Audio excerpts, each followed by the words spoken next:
Hi, I'm Ella. I'm a celebrity stylist and the founder of Fashtech's online styling. Oh, I think we were having technical glitches. I'll start again.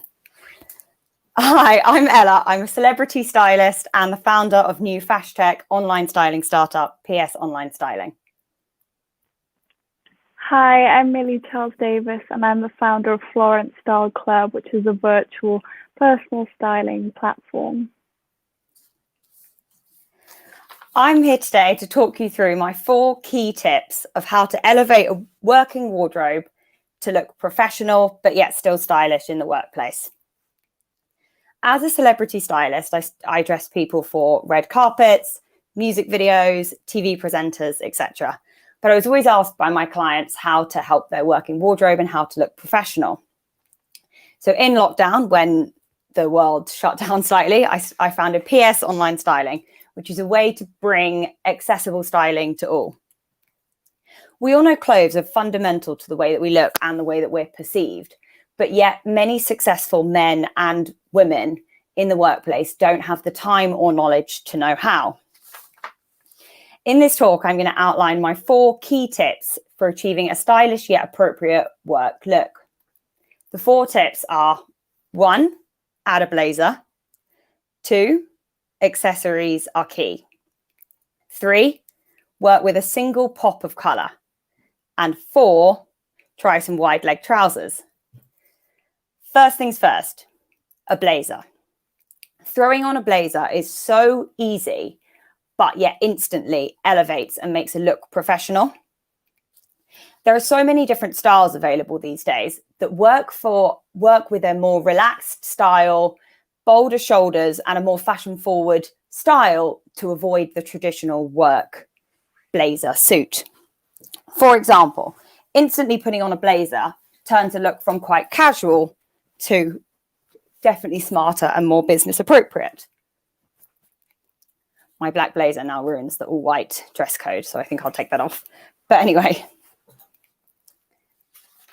Point 2, accessories.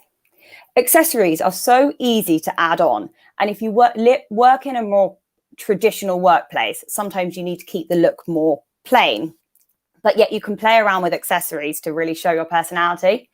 So I'd recommend some statement earrings. So if that's a hoop or if that's a dangly earring, and layer them up slightly. We can get cuffs these days and things that will elevate your look, but not be too eye-catching. And also work with some necklaces. You don't have to just wear one, one necklace. You can layer up a number and mix gold and silver. You don't need to stick to one. That's a myth. My next tip is work with a single pop of color. If people are busy and working, thinking about what you're wearing is probably the last thing you want to be doing. So I always recommend sticking to a monochrome color palette, which is a base look of black or white, and then adding one single pop of color.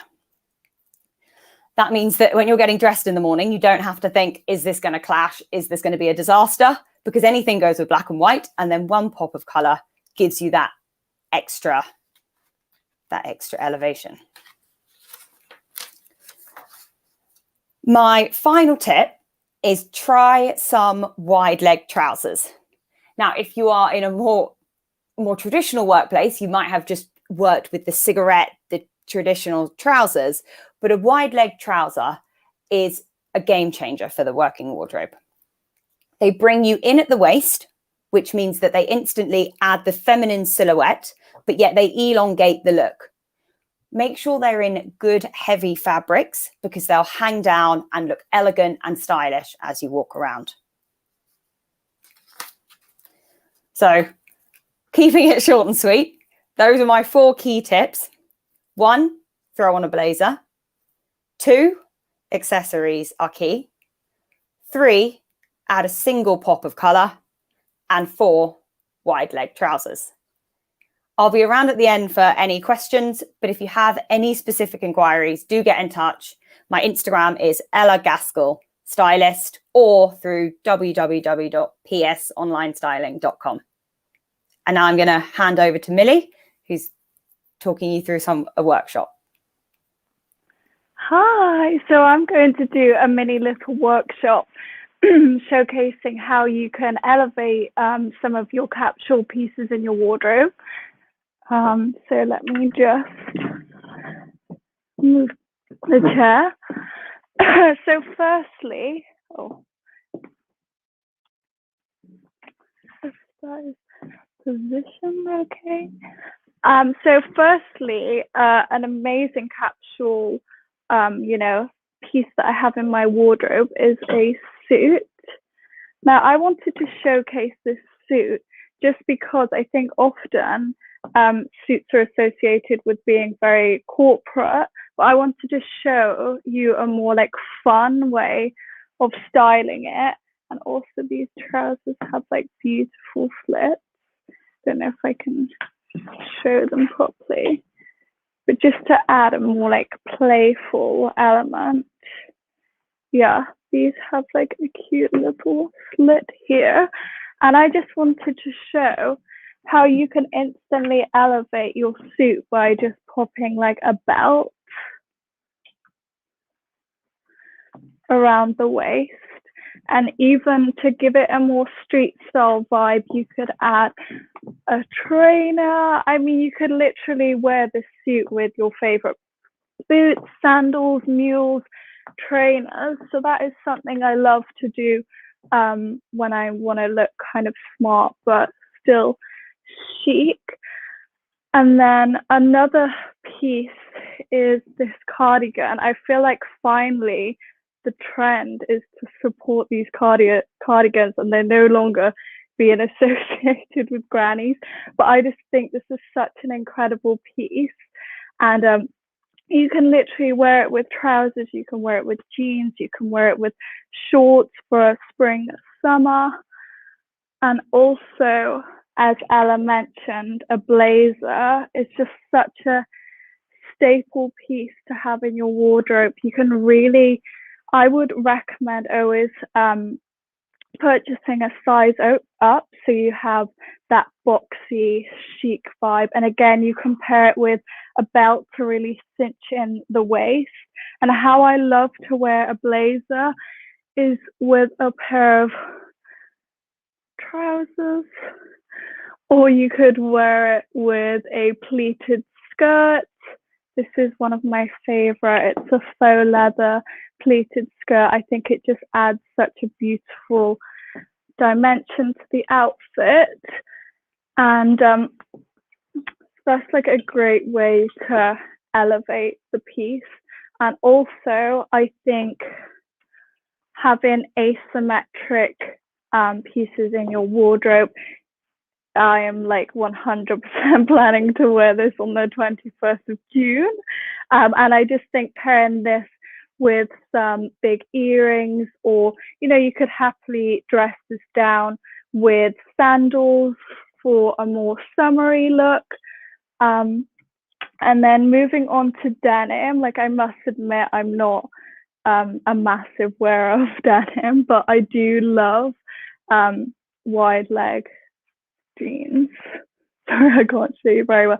And I also wanted to mention during whilst I shop that I always kind of look for vintage pieces, and I found these McQueen pieces, jeans, sorry. So I would definitely always recommend looking for vintage and looking in charity shops, because you can find some incredible pieces. And then moving on to a jumpsuit. Now, the reason that I think that this is such an incredibly versatile piece is that you could wear this to the office with a blazer, or likewise you could, I've worn this out for dinner, I've worn this with a fun bright blazer. It's just such an incredibly versatile piece again. And then in terms of your capsule wardrobe, I think you really can't go wrong with a trench coat. I actually bought this Burberry trench from eBay, I think for about £90. So I think that's the incredible thing about working with a stylist, is that they really do have the eye to find like special pieces dedicated to you and what will suit you. And also, I think another incredible piece to have in your wardrobe, again, is a blazer that really cinches in your waist. I mean, again, you could dress this up with the jeans, these, or you could wear them with trousers, even with joggers. And again, if you want to layer it, you could wear it with the trench coat, or likewise, you could wear this jumper and tie it around your shoulders. That is very in at the moment. You'd get a very tonal look. And then I thought that I would include a few of my summer favorite pieces, well, spring summer favorite pieces. Now, I just feel like you really can't go wrong with a pair of faux leather or leather shorts. You could wear these with pattern tights and your favorite pair of heels, ready for the 21st century. Or you could wear them with a jumper. You could wear them with your favorite white trainers with white Nike socks, if that's like your vibe. And then also,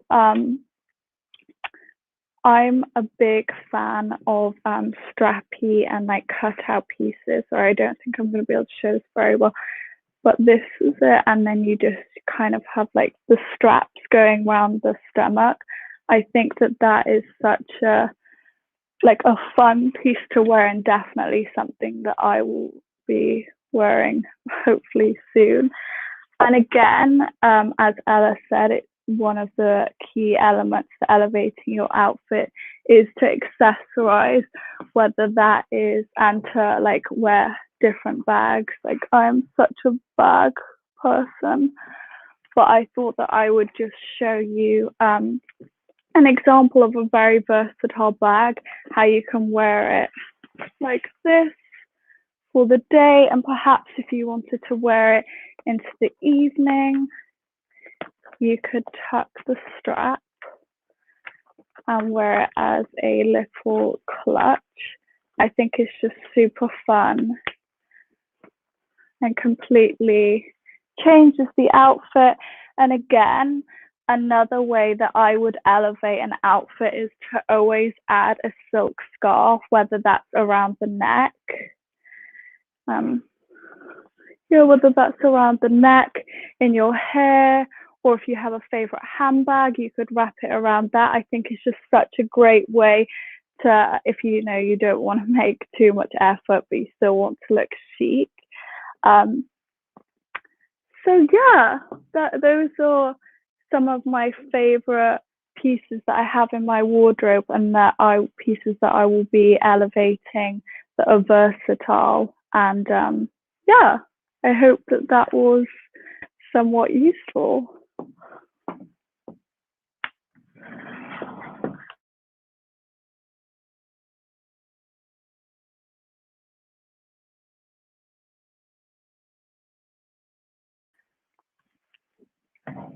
Should we go into the questions?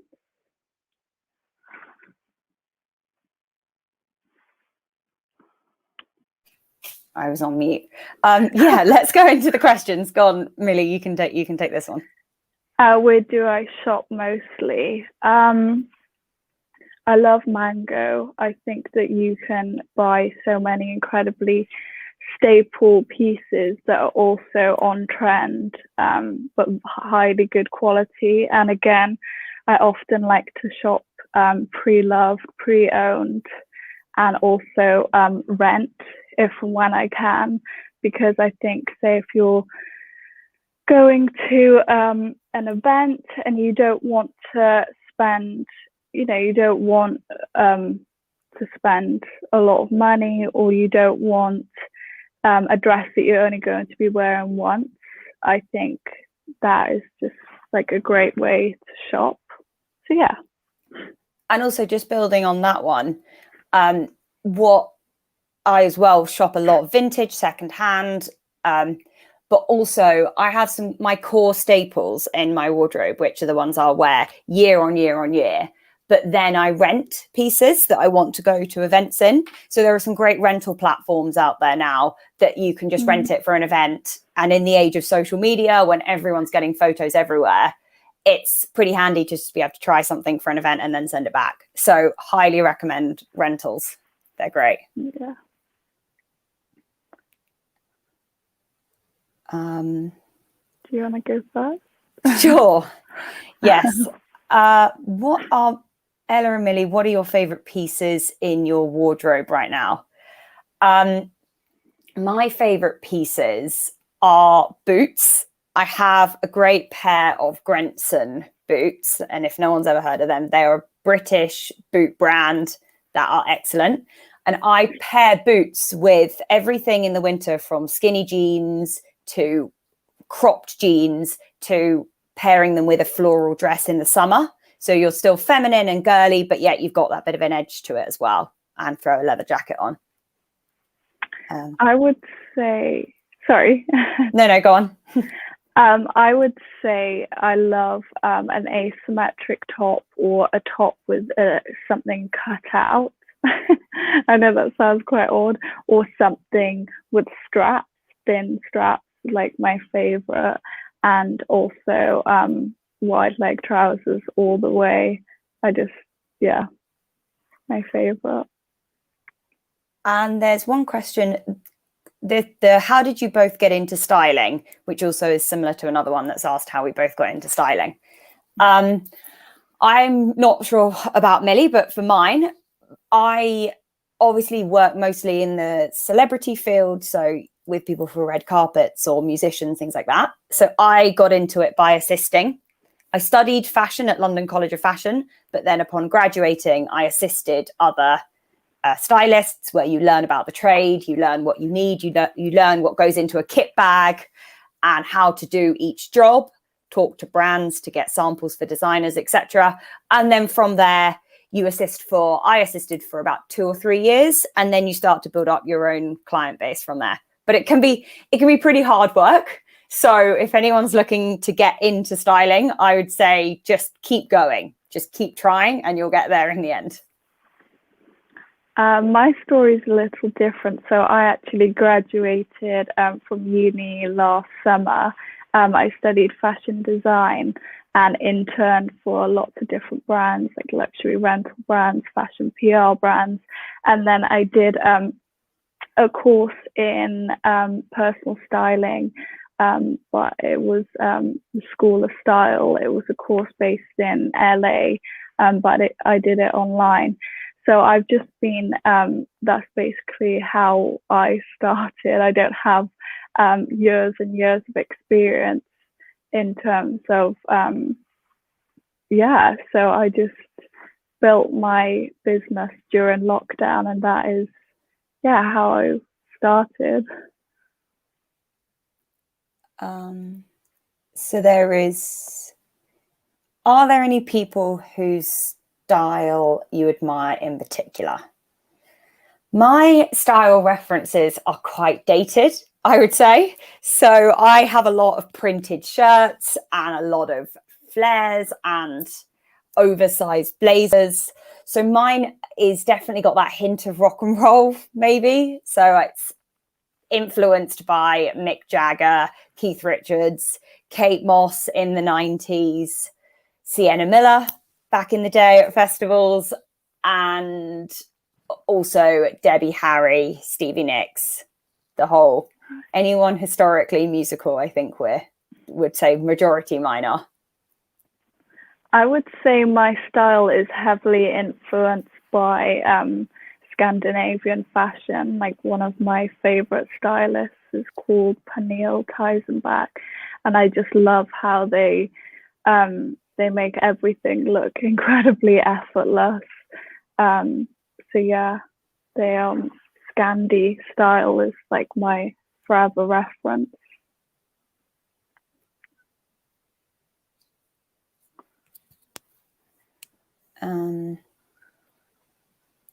We touched on this one briefly earlier, but when did you realize you had a passion for styling, and how would you advise others to pursue this in their field?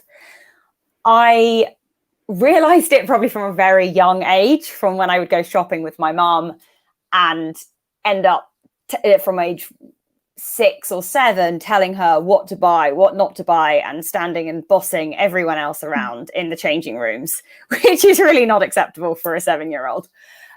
So I've always just had a very strong feeling about what people should wear, but then actually pursuing it as a career is, as I said earlier, quite a hard one to get into. So if you are looking to get into it, I would have a look at what stylists you like, pick the style that you like. So for Millie, it's Scandinavian style. For me, it's more like vintage and music. And find stylists that you like, follow them on Instagram and send them an email. Drop them an Instagram message, send them an email, look, see if they're looking for any assistance for anything, and just start to learn the industry from there. Yeah, I think it's also good to sort of find a niche, because I think when people are looking for stylists or personal stylists, if you have a niche, people will know exactly, oh, I'm going to go here for a minimalistic vibe, or I'll go here for rock and roll, for example. And also just thinking about, if you want to style, who you want to style, if you want to style men or women. But I would say in terms of starting out, I would just do lots of research, lots of reading, and really hone in on how you want to brand yourself and what you want your brand or personal styling brand to represent. So, yeah.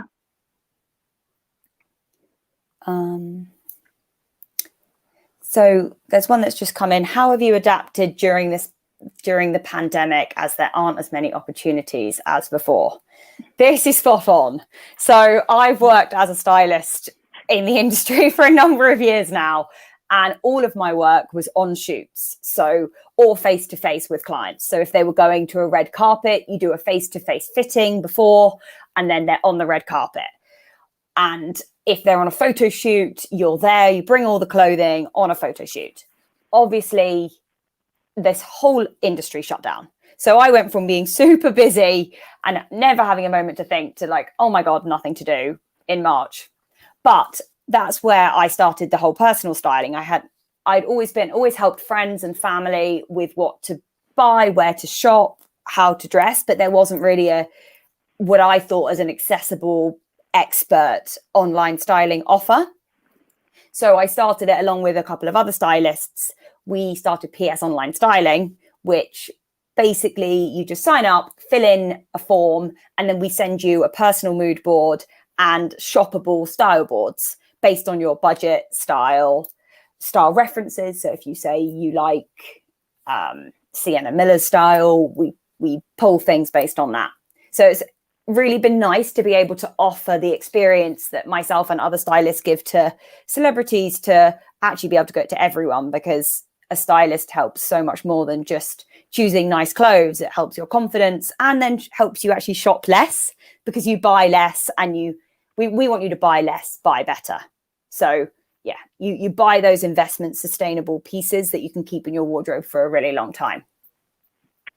And in terms of how I've done it, is I was basically starting off my career during the pandemic.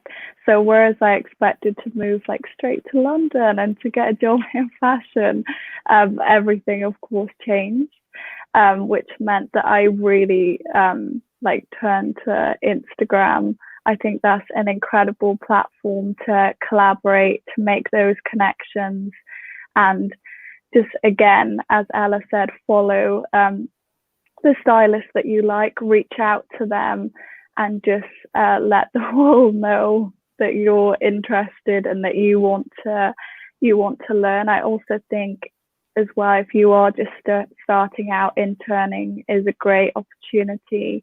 I've learned so much, and it's definitely really helped in terms of like confidence and learning all different elements to the industry. But yeah, I'm trying to remember what the first part of the question was. What was the first part of the question? How we've adapted. How you adapted during the pandemic.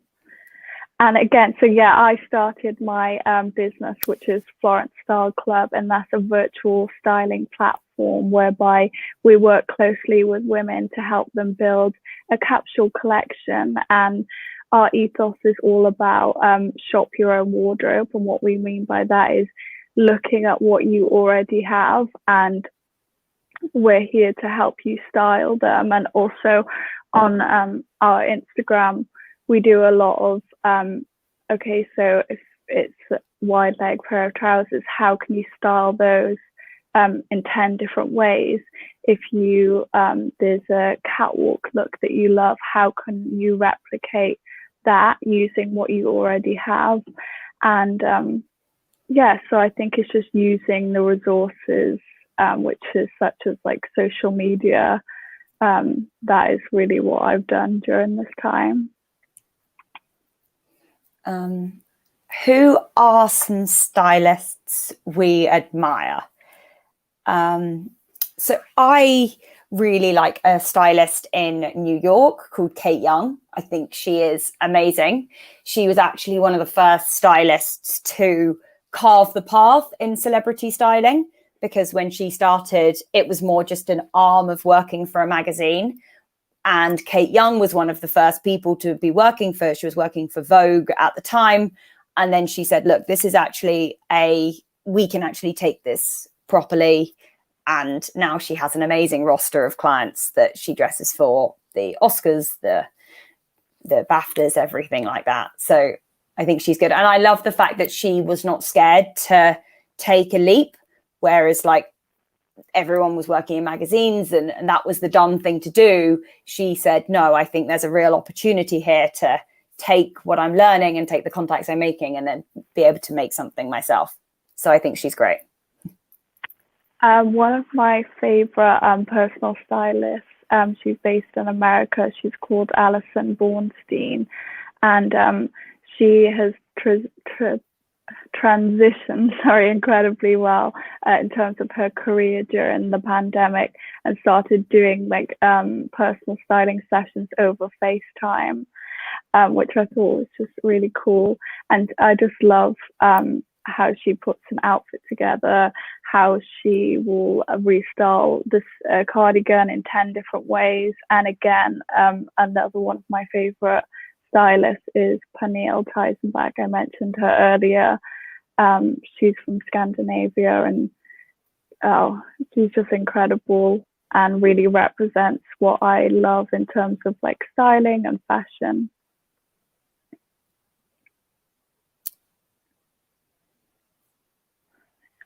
That's really interesting.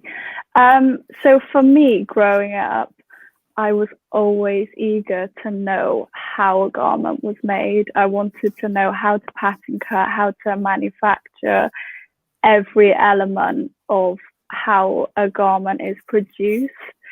And I think with fashion design, you do a bit of everything. So you not only design the garments, you make the garments, you make a brand for yourself, and you market the products, and you also style them as well.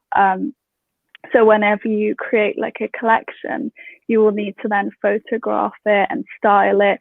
So I think that's why I studied design, was because I really wanted to learn as much as I possibly could about everything. And yeah, I had in my head that I would study fashion design from the age of 13, and there was nothing that was going to change my mind. But I do think, again, when you do study design, you learn a lot about style. You learn a lot about, because you're also fitting the models. So you learn a lot about how the garments sit on the body. So yeah, I definitely have no regrets studying design, especially as I did a course in personal styling after that. So yeah, that's the reason why.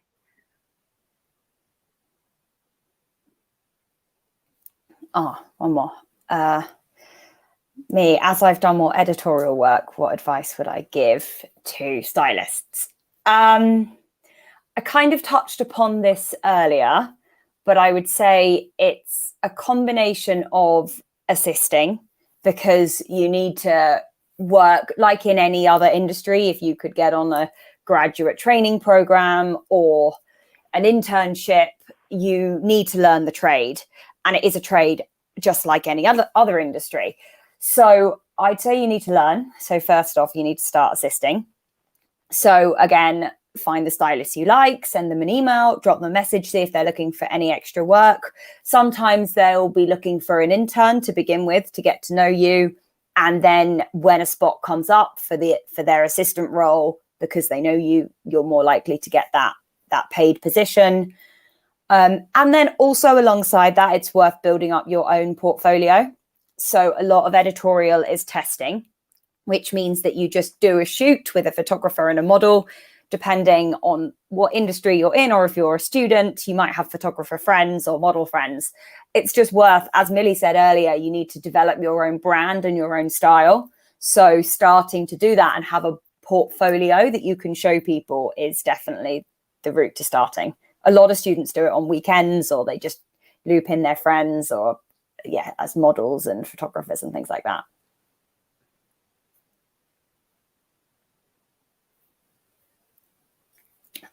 Is it about doing internships and getting experience? It's arguably it doesn't really matter as much. I think internships and experience, from what I've had, are more valuable than necessarily studying fashion. So I wouldn't say that if you want to go into fashion, you have to study it. But I think if you want to be a stylist, you have to have experience. So yes, I think having internships and having experience and being knowledgeable about the workplace, how it works. If you're working with high profile people, there's just certain things that you do and you don't do, and you only learn those things through experience. Yeah, I would definitely agree. I think if you have a goal in mind and you really want to learn perhaps a new skill that you wouldn't necessarily get doing internships, then I think go for it. Or if you want to go to uni, like I was 100% set on going to university, especially as I don't live in a city such as London, where a lot of the internships opportunities are. So I was eager to get out there and learn. But likewise, during the pandemic, it's been like a great opportunity to intern, because again, if you don't live in London, often the internships are unpaid, which means that I've been able to do a lot of internships remotely. So I think that has been one relatively okay aspect to the pandemic, is that you can still get opportunities in that sense. But I do think the experience is just the most valuable thing, and you really do learn a lot. I feel like I have learned far more doing internships than I have from my degree. So I think a degree is not something that you need, and make the decision based on whether you want that degree or whether you just feel like you're doing it just to try and make it.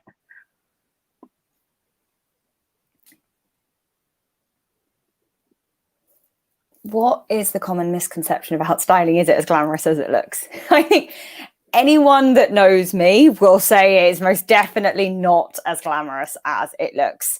It is so full on and hands on and heavy lifting, because, for example, when you see a celebrity on the red carpet in that dress and those earrings and those shoes, or if it's a man in a suit and a shirt, when you do a fitting with a client, you're expected to take them, you tend to take around 15 to sometimes 20, depending on the event, different options. So think, if you are going to a fitting, it's a lot of clothes to have to be taking the whole time. And for a photo shoot, all those photo shoots you see in a magazine, whether they're 3 photos, there's actually rails and rails of clothing to get those 3 looks. So no, it's definitely not glamorous, but it is extremely rewarding, and it is an amazing industry to be able to work in and live, to be able to do something that you love, but in your career is amazing. Yeah, but you got to get your hands dirty. Okay, I think that's the last question now. We're going to wrap up, but thank you so much for anyone who asked a question. Yeah, thank you all. And if you do have any other additional questions, I think our details might be in the YouTube comment box. So do feel free to get in touch. Thanks, guys. Bye. Thank you very much.